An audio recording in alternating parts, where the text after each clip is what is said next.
Hi everyone, and welcome back to my channel. Today I wanted to talk to you guys about how to measure your macrame rope.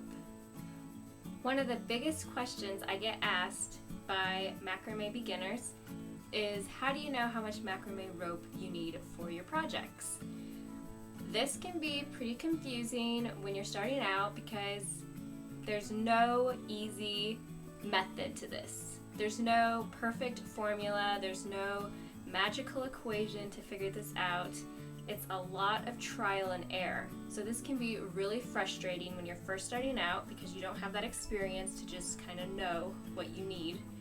And it can turn off a lot of people because, let's face it, rope can be a little expensive, so you don't want to waste rope. And on the other side of that, you don't want to run out of rope halfway through your projects because you didn't use enough. So, even though there's no magical way to measure our ropes, there are a lot of good tips and tricks out there and a lot of great ways to estimate this. So I'm going to go over those with you guys today, and hopefully by the end you'll feel a lot more confident when it comes to creating your macrame projects and measuring the ropes you'll need for those. The first estimation method I want to talk to you guys about today is math. I know math is the worst, but it is very helpful in some cases when it comes to figuring out how much rope we're going to need for our projects. A lot of macrame makers have figured out that if you do 4 to 6 times the length of your intended project, that is a great way to figure out how much rope you need.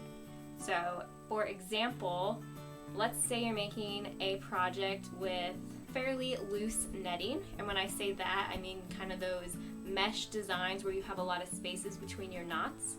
You're going to want to use 4 times your final length. So if you're making a project, say that you want to be 3 feet long total, you're going to take 3 feet and multiply that by 4, and you'll get 12 feet.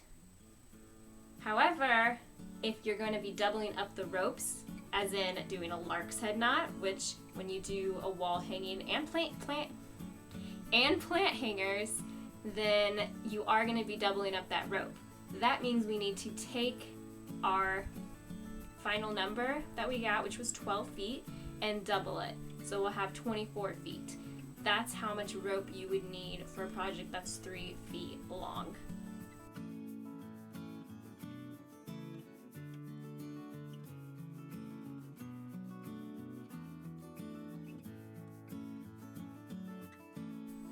And again, that's just an estimation.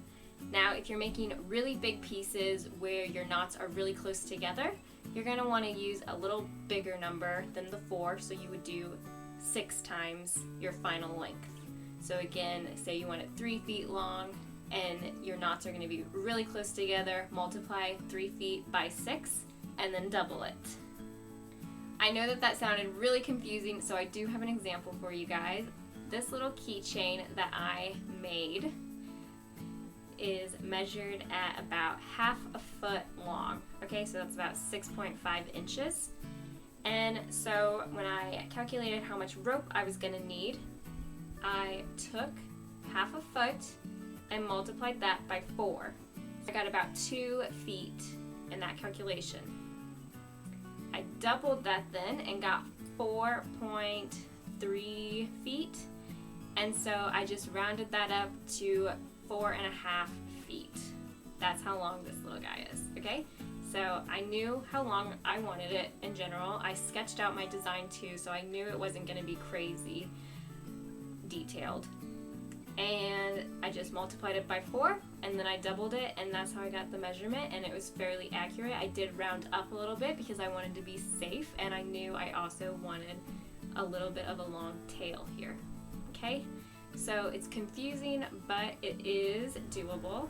Now I want to talk about another math method, okay? I don't want to overwhelm you with math, but I think this method is pretty good to know as well.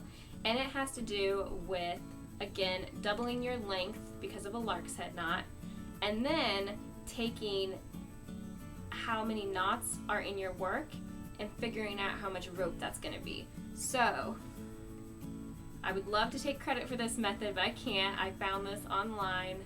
I'll insert the name of the person who explained this, but they figured out that for 4mm rope, which is a good middle-sized rope for most projects, they figured out that 1 knot of that would take up about 6 inches.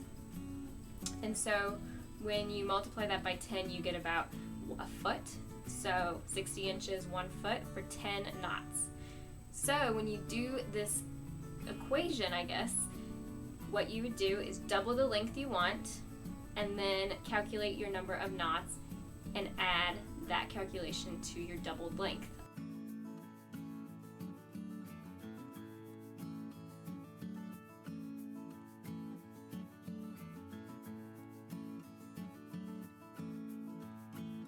I have another example because I know that's probably sounded way too confusing. So for this little wall hanging, he is measured at 1.5 feet long. Okay, so he's pretty little, not crazy, but all I did, I doubled that length, so I get 3 feet.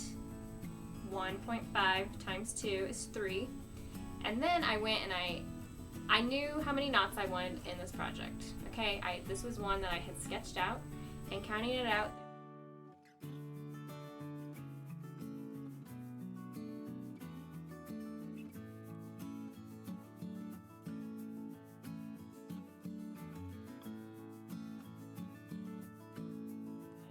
feet to my 3 feet, and that's 7 feet. When I measured this rope out in my tutorial here on YouTube, I said to do 8 feet. That is because I'm doing a fair number of berry knots, and berry knots, if you know, they take 3 square knots and then fold it in on itself. So I kind of assumed a berry knot would take up more rope than just your standard like square knot. So I rounded up to an extra foot. And it worked out great. I mean, I have some nice fringe, and I didn't run out of rope when I was making this. So your equations are a great starting point, but if you know what design elements you want, you'll know how to kind of adjust it, okay? Now the next thing to consider, other than just math, because there are a few more things, is your rope size. So for my keychain, this was made with really small rope. This is 2mm braided cord. Okay, that's pretty small. So I knew I was gonna need less rope than, say, if I was making a keychain with 6mm rope. Okay, so the smaller your rope is, the less cord you're gonna need, and the bigger your cord is, the more rope you're gonna need. And that's simply because your rope is tying around itself. So if it has a bigger thickness to tie around, then you need more rope. A couple extra considerations that you should take into account is leaving enough room at the end of your projects for fringe. So again, like in this example, I could have done a lot shorter of rope if I didn't want this fringe. But I did, so I had to count that in my length. So just keep into account if you want fringe or any other kind of decorative end. So when you're doing plant hangers, if you want a long tassel at the bottom, make sure you calculate that into your final measurements. Another thing to consider is how thick your rod is when you're tying your lark's head. If you're tying it around a really thick rod or stick, driftwood, antlers, whatever you like to tie your macrame projects around, make sure you take into account how thick it is, because if it's really big, that's going to eat up a lot of rope right off the bat, and so you need to add extra measurements for that, okay?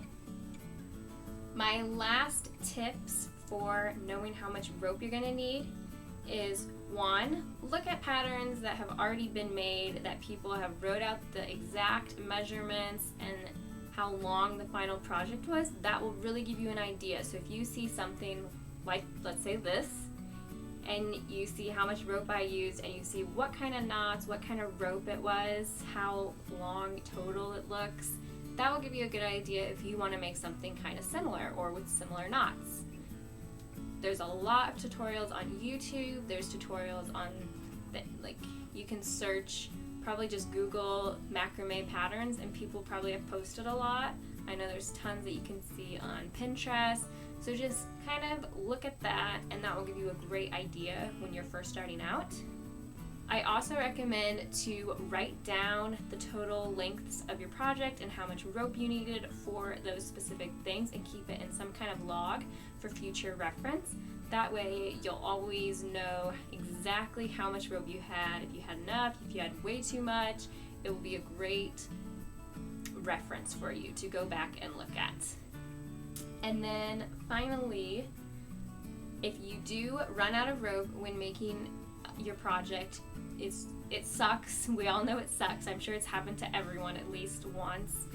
But you don't need to panic and throw your project away and start over. There are ways you can add extra rope onto your projects. I actually have two videos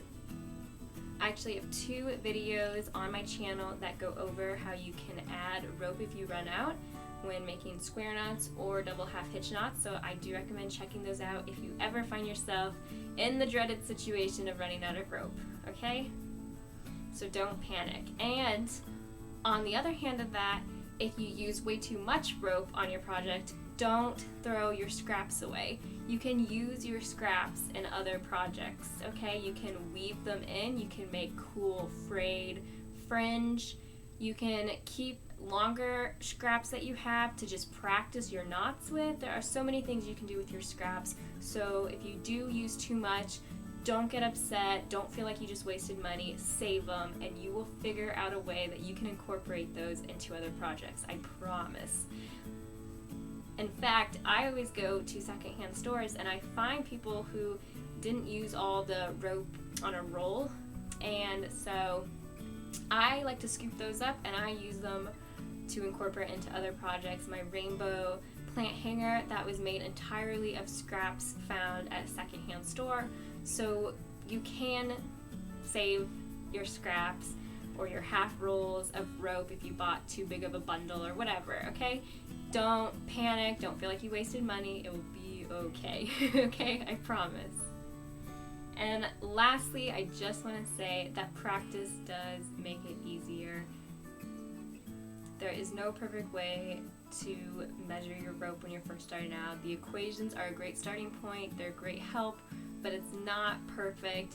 You'll probably end up with a little too much or a little less, and you might get frustrated, but it's a great starting point and it's a lot of help. But just know that the more you do this, the more confident you'll get in measuring, and the more in general you'll just know. You'll have that intuition of how much you need. So keep that in mind and just stick with it, because macrame is so much fun. So don't let the frustration of not knowing how much rope you need right away to set you off, okay? That is all the tips I have for measuring your rope. I really hope you guys found this video helpful. And if you have any more questions, please leave me a comment down below and I'll try to answer all the questions that I can. Thank you so much for watching. Bye!